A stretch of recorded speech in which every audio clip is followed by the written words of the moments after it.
Alright, so this is the video for 7.1, which is about set theory. And this is actually one of my favorite topics. I think it's really fun, it's different, there's not really hardly any calculations involved. So I hope you enjoy it. So first of all, a set is a collection of distinct or different things. Those things are called elements. Okay, so there's a couple of examples of sets. So you could have a set named A, which is equal to 1, 3, and 10. You could have a set named B, which is equal to n, x, 0, 10, and 23. So the items, the elements in the set can be anything. And the reason why we make a note that it's a distinct or different things, so you wouldn't list the same thing twice. So you wouldn't list another 1 in here for any reason. Okay, so we have the symbol for is an element of, and then so it looks kind of like an E. And then if you slash through that symbol, that just obviously means is not an element of. Alright, and we also have the empty set. So there's a couple different ways of notating the empty set there. And the empty set is just a set that does not contain any elements. Alright, so let's start with just a couple of true-false questions. So here we have a set called A. And the elements are 2, 4, 6, 8, 10, 12, etc., etc., all the even numbers basically from 2 up to 24. So true or false? 2 is an element of A. Well, there it is, so that would be true. Number 2, 12 is not an element of A. Well, the dot dot dot here is indicating that 8, 10, 12, 14, 16, and 18 would also be elements of that set. So when they say 12 is not an element of A, that is false, because 12 is an element of A. And then number 3, 10 is an element of A. That's also true. And then number 4 says the set containing 4 and 6 is an element of A. So that's actually going to be false, because the elements of set A are just numbers. So there are no sets that are elements of A. Now, that set containing 4 and 6 is actually a subset of A, which we'll talk more about in a minute, but it is not an element of A. Alright, so the cardinal number is the number of elements in the set. So in this particular set, let's see, we have 2, 4, 6, 8, 10, 12, 14, 16, 18, 20, 22, and 24. So that's 12 elements. So there are 12 elements in A. So the cardinal number of A is 12. Okay, so now let's talk about subsets. So a subset, so A is a subset of B if and only if X is an element of A implies that X is an element of B for all X. So that's a very mathy sounding definition. But basically what it means is if A is a subset of B, that means every element that's in A is also an element of B. Then we have the symbol for the notation of is a subset of, and then if you have a mark through that symbol, that would mean is not a subset of. And then A is a proper subset of B if A is a subset of B and the number of things in A is less than the number of things in B. So the symbol for a proper subset there. So it's kind of the same, it's kind of reminds you of less than versus less than or equal to. So with a regular subset, the two sets could possibly be equal to each other. But with a proper subset, the sets could not be equal to each other. So basically all subsets are proper subsets except one, which is the set itself. Okay, so it may sound all kind of confusing, but let's just look at some examples. Alright, so we have the set A, which contains elements 1, 2, 3, 4, 5, 6, and set B, which contains elements 1, 2, and 3, and set C, which contains elements 8 and 9. So let's fill in the blank with a subset, proper subset, or not a subset. So is B a subset of A? Yes, B is a subset of A. So we could put the symbol for subset. Is B a proper subset of A? Yes, it is, because B is not equal to A.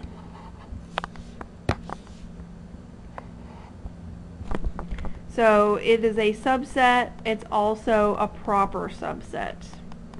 So either one of those symbols would be true. And then is A a subset of B? No, it is not. So that would be not a subset. And then is C a subset of A? No. C is not a subset of A. And is the empty set a subset of C? Well, yes it is. The empty set is actually a subset of every set. Because you could make the statement that everything that's in the empty set is also in any other set that you want, because there's nothing in the empty set. Now, number 10 says the set containing 1 that is a subset, also it's a proper subset of B.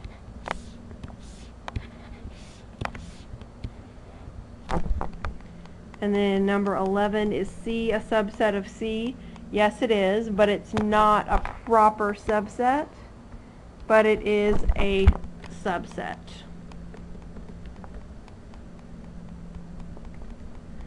Alright, so true or false? The set containing 8 is a proper subset of C. That's true.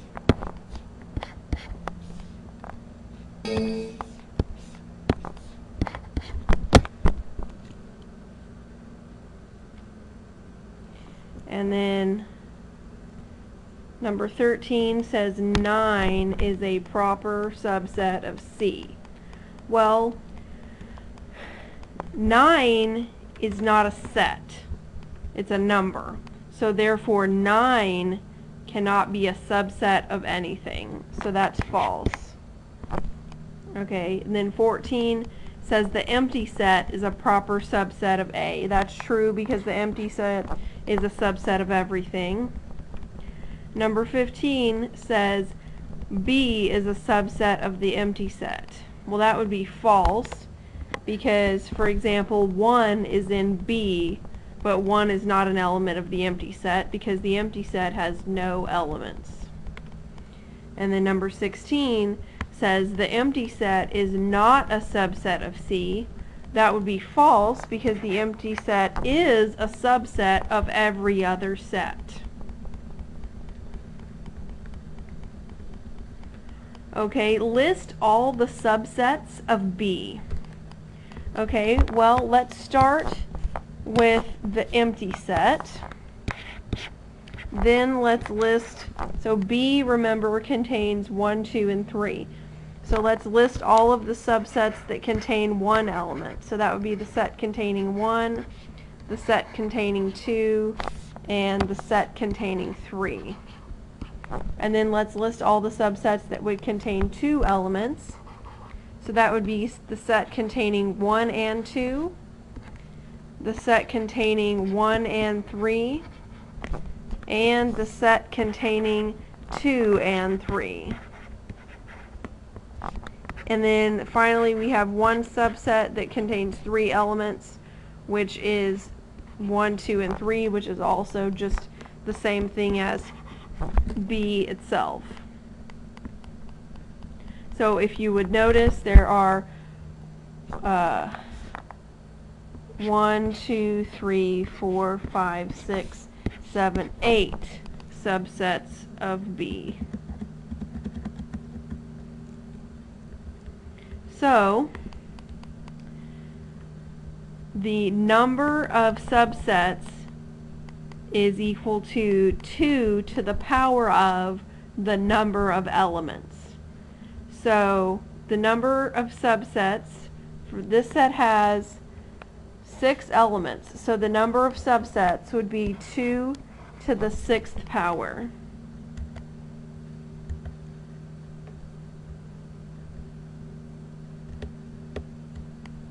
To the power of 6. So that's 64. Alright, and if they want to know how many proper subsets, well, there's only one subset that is not proper, which is the actual set itself. So to figure out the number of proper subsets, you just do 64 minus 1, which is 63.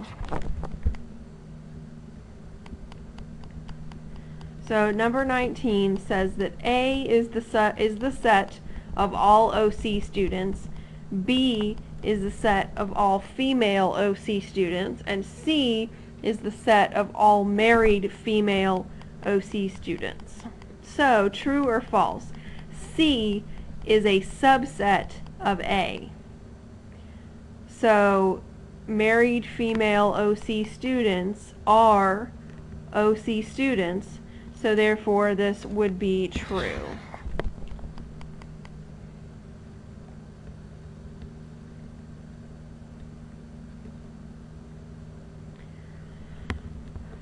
Okay, so now we're going to talk about the union.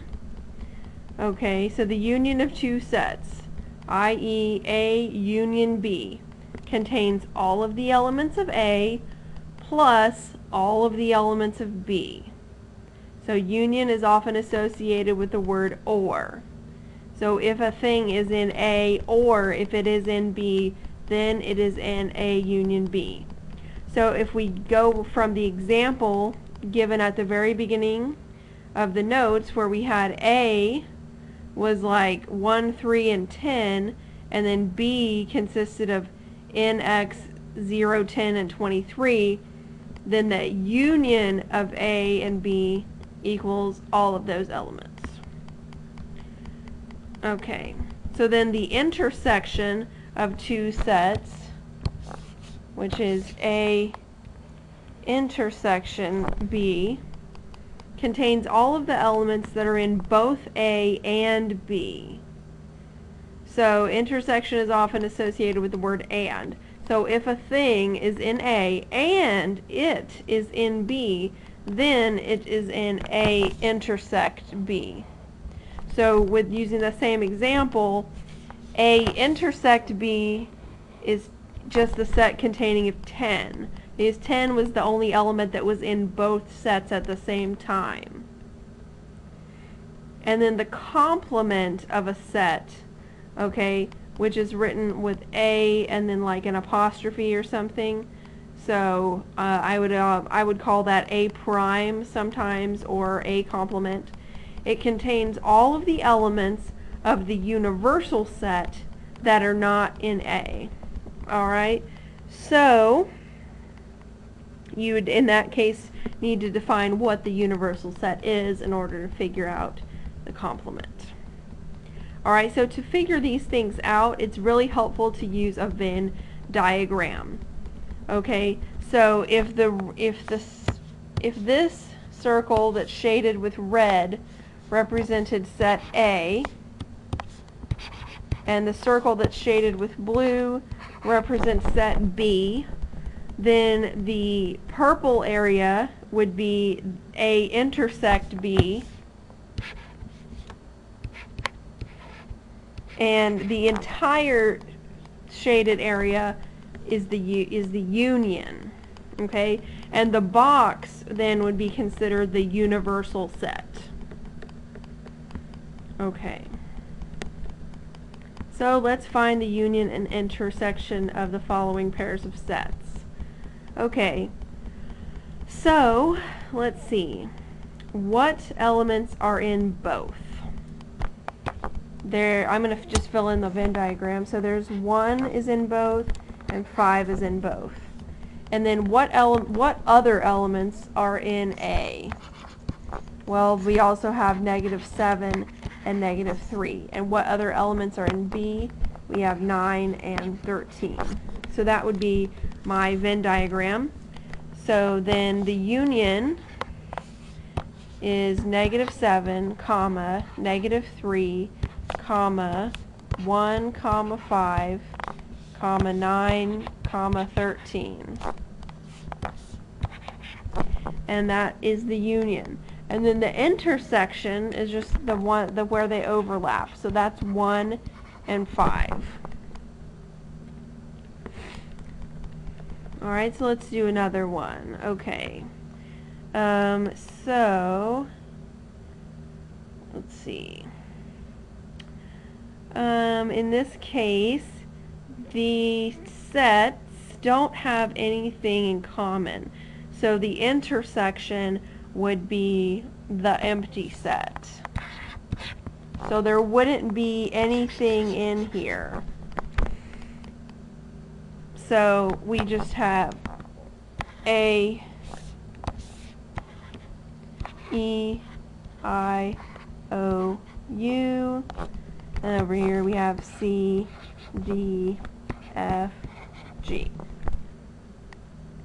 So the union is going to be A, E, I, O, U, C, D, F, G. Okay. Let's see. Okay, that's going to be kind of boring. Let's make up a different example.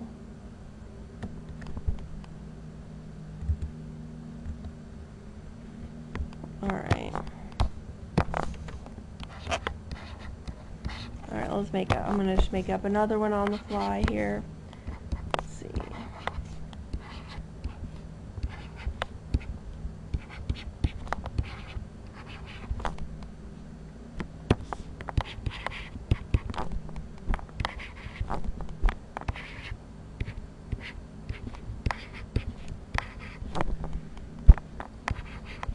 Alright, so let's say A is 0, 2, 4, 6. Oh, and we also, if we're going to do complements, we'd also have to define the universal set.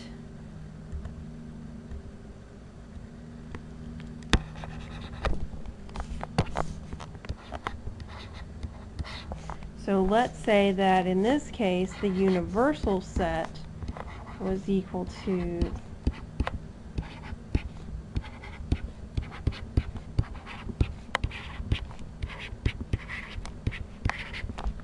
0, 1, 2, 3, 4, 5, 6, 7, 8, 9. And let's say A equals 0, 2, 4, 6, and B equals 0, 1, 2, 3. Okay, so in that case, we need like a box around our Venn diagram to be the universal set. Okay, so that's box represents the universal set.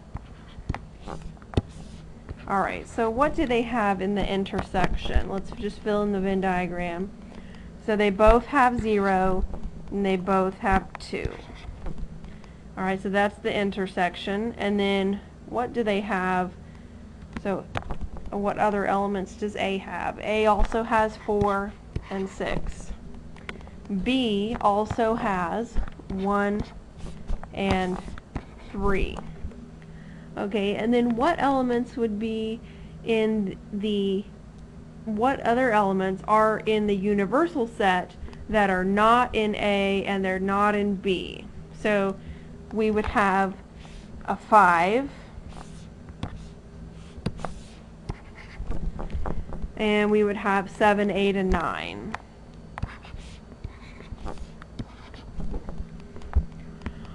Okay, so then A prime, or in other words A complement, is going to be equal to all the elements that are in the universal set but are not in A.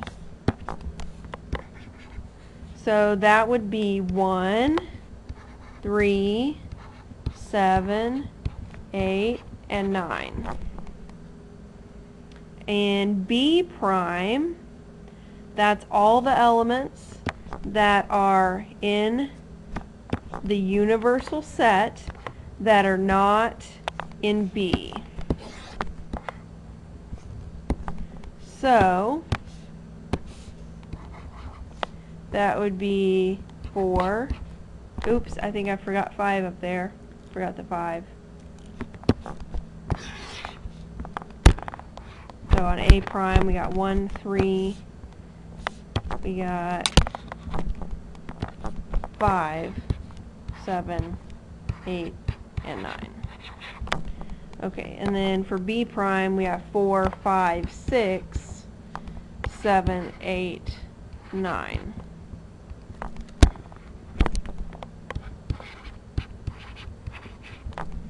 Okay. Alright, so then let's see. Let's do this one next. Alright.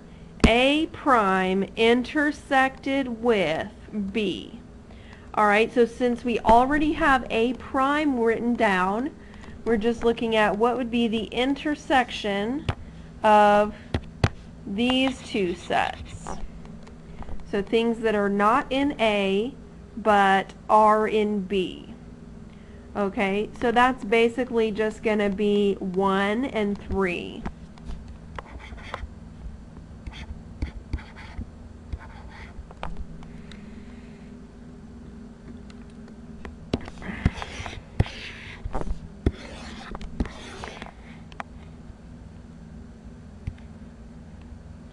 All right. And then, let's see. A union B prime. Okay, so in order to solve this, it might be helpful if we go ahead and you could, go ahead and figure out what is A union B, and then what is not in A union B. So basically, A union B prime are going to be all of the elements that are not in A and they're also not in B. So it's basically just going to be the numbers that are outside the circles. So it's basically just going to be 5, 7, 8, and 9. Alright, and then A intersection with the empty set. So that's saying things that are in A that are also in the empty set, but nothing is in the empty set, so anything intersected with the empty set is always still going to be the empty set. And then B union with the empty set is all the elements that are in B plus all the elements that are in the empty set, which is nothing, so it's basically just B. And if we needed to list that, I mean, we already have it written down at the top. It's just 0, 1, 2, 3. All right, so that is all, and I hope you enjoyed it. See you later.